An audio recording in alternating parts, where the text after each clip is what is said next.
अवघ्या 36 तासात निकाल. 2024 ला राज्यपत्रिका शासनाने गट नंबर सहित टाकली होती. जेवढं क्षेत्रफळ टाकलं तेवढंच बाधित झालं. तालुका महागाव, राहणार इजनी, 100 मीटर. हे पहिला पॉइंट इकडल्या साईड कल्ला आणि हे दुसरा पॉइंट 328 फूट 100 मीटर.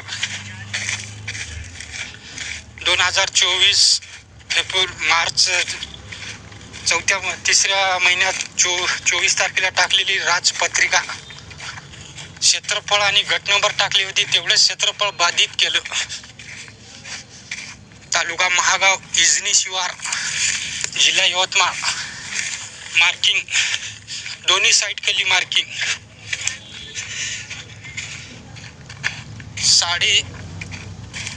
328 फूट बाधित क्षेत्र. अंतर दोन्ही मार्किंगचं अंतर 328 फूट 100 मीटर.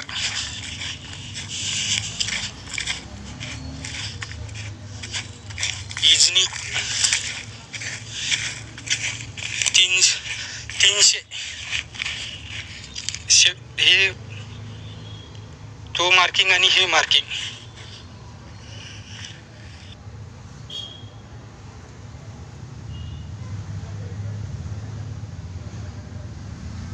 अवघ्या 36 तासात हा पाठपुरावा आहे सकारात्मक.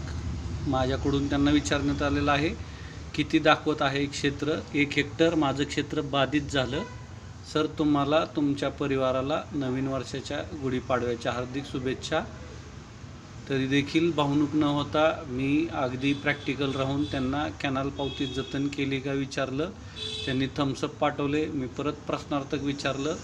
सर, माझ्या शेतात चुना मार्किंग झालेली आहे. आता क्षेत्रफळ किती गेलं ते आम्हाला कळलं आहे सर. आता त्या मार्किंगवर खंबे कधी गाडतात. माती परीक्षण झालं. 100 मीटर अतिक्रमण झालं. आता खंबे कधी येतात. आता जिथे चुना मार्किंग केलेली आहे तिथेच खांबा गाडतील ना सर. आता अलीकडे पलीकडे सरकणार नाही ना सर. आता मला अटकच येते सर. बागायती जमीन वाचली. चिकू फणस.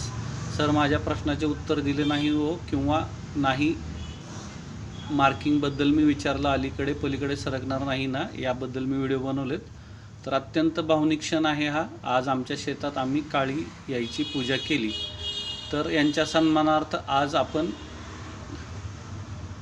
आपल्या चॅनलचं जे कवर आणि